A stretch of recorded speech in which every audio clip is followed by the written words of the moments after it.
ಶ್ರೀ ಮಾತ್ರೆ ನಮಃ. ಸೊ ಇವತ್ತಿನ ಶ್ಲೋಕದಲ್ಲಿ ನಾವು ಶ್ಲೋಕ ನಂಬರ್ 6 ಮತ್ತು 7 ನೋಡ್ಕೊಳ್ತಾ ಹೋಗೋಣ.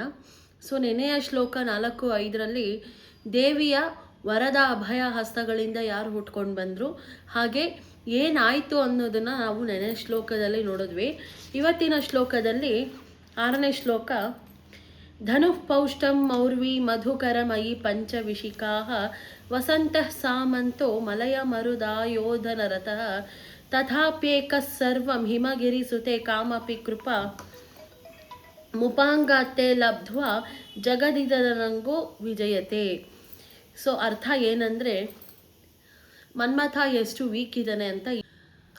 ಪರ್ವತರಾಜನ ಮಗಳಾದ ಪಾರ್ವತಿಯೇ ಕೇಳು, ನಿನ್ನ ಕೇವಲ ಒಂದು ಅಪಾಂಗ ದೃಷ್ಟಿ ನೋಟದಿಂದ, ಅಂದರೆ ಕೇವಲ ಒಂದು ಸೈಡ್ ಗ್ಲಾನ್ಸಿಂದ ಮನ್ಮಥ ಎಷ್ಟು ವೀಕ್ ಇದ್ದಾನೆ ಅಂದರೆ, ಅವನ ಹತ್ರ ಇರೋದು ಬರೀ 5 ಬಾಣ. ಅವನ ಋತು ಬಂದು ವಸಂತ ಋತು, ಚೈತ್ರ ಮಾಸದ ವಸಂತ ಋತು. ಅದು ಹೀಗೆ ಬಂದು ಹಾಗೆ ಹೋಗ್ಬಿಡತ್ತೆ, ಅಷ್ಟು ಚಿಕ್ಕ ಋತು. ಹಾಗೂ ಮನ್ಮಥನಿಗೆ ಪುಷ್ಪದ ಧನಸ್ಸು ಇದೆ. ಆ ಧನಸ್ಸು ಕಬ್ಬಿನ ಧನಸ್ಸು, ಅದಕ್ಕೆ ದುಂಬಿಗಳ ಸ್ಟ್ರಿಂಗ್ ಇದೆ. ಸೊ ಇಷ್ಟು ವೀಕ್ ಆಗಿರೋ ಅಂಥ ಒಬ್ಬ ಮನ್ಮಥ ಇಡೀ ಜಗತ್ತನ್ನೇ ಕಾಮಕ್ಕೆ ಒಳಗೆ ಮಾಡ್ತಾನಂದರೆ ಅದು ಕೇವಲ ನಿನ್ನ ದೃಷ್ಟಿಯ ಗ್ಲಾನ್ಸ್, ಒಂದು ಸೈಡ್ ನೋಟ, ಒಂದು ಅಪಾಂಗ ನೋಟದಿಂದ, ಕೇವಲ ನಿನ್ನ ಅಪಾಂಗ ನೋಟದಿಂದ ಮನ್ಮಥನು ಇಷ್ಟು ಶಕ್ತಿಯುಳ್ಳವನಾಗೋದಕ್ಕೆ ಸಾಧ್ಯ ಅಂತ ಶ್ರೀ ಶಂಕರಾಚಾರ್ಯರು ಹೇಳ್ತಾ ಇದ್ದಾರೆ ಇಲ್ಲಿ.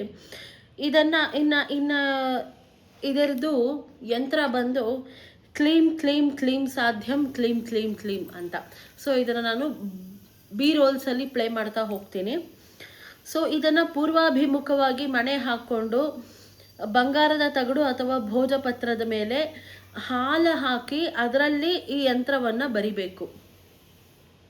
ಇದನ್ನು ಒಂದು ದಿನಕ್ಕೆ 500ರಂತೆ 21 ದಿನ ಇದನ್ನು ಜಪ ಮಾಡಬೇಕು. ಜಾಜಿ ಹೂವು ಹಾಗೂ ಸಂಪಿಗೆ ಹೂವಿನಿಂದ ಲಲಿತಾ ತ್ರಿಶತಿ ಅರ್ಚನೆ ಮಾಡಿದ್ದಾದಲ್ಲಿ ಅವರಿಗೆ ಬಲಹೀನತೆ, ಯಾರಿಗೆ ನಿಶಕ್ತಿ ಇದೆ ಹಾಗೂ ಬಲ ಇರಲ್ಲ, ಷಂಡತ್ವ ರೋಗ ಇರುತ್ತೆ, ಅಂದರೆ ಸ್ಪರ್ಮ್ಸ್ ಇರಲ್ಲ, ಅಂಥವರಿಗೆ, ಈ ಶಕ್ತಿಹೀನರಾಗಿರುವವರಿಗೆ ಮತ್ತು ದುರ್ಬಲರಿಗೆ ಈ ಶ್ಲೋಕ ತುಂಬ ಅತ್ಯಂತವಾಗಿರುವಂಥ ವರಪ್ರಸಾದನೇ ಆಗಿರುತ್ತೆ.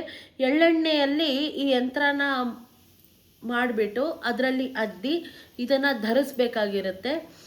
ಸೊ ಅವ್ರಿಗೆ ಶಕ್ತಿಶಾಲಿ ಅಂತವರಾಗಿ ಇರ್ತಾರೆ. ಯಾಕಂದರೆ ಮನ್ಮಥನಿಗೆ ಯಾವುದೇ ಶಕ್ತಿ ಇಲ್ಲ, ಕೇವಲ ದೇವಿಯ ಅಪಾಂಗ ನೋಟದಿಂದ ಮಾತ್ರ ಅವನು ಇಡೀ ಜಗತ್ತನ್ನೇ ಅವನು ಮೋಹನ ಒಳಗೆ ಮಾಡ್ತಾ ಇದ್ದಾನೆ.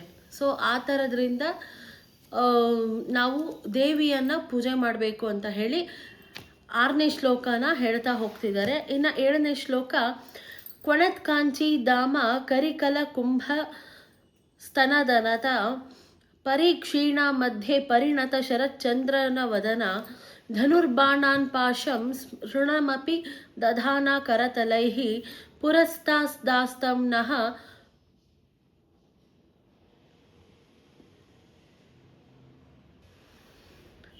ಕ್ವಣತ್ ಕಾಂಚೀಧಾಮ ಕರಿಕಲಭ ಕುಂಭಸ್ತನರತ ಪರೀಕ್ಷೀಣ ಮಧ್ಯೆ ಪರಿಣತ ಶರಚ್ಚಂದ್ರರ ವದನ ಧನುರ್ಬಾಣಾನ್ ಪಾಶಂ ಸೃಣಮಪಿ ದಧಾನ ಕರತಲೈಃ ಪುರಸ್ತಾದಾಸ್ತಂ ನಃ ಪುರಮಥಿತುರಾಹೋ ಪರಶಿಖ.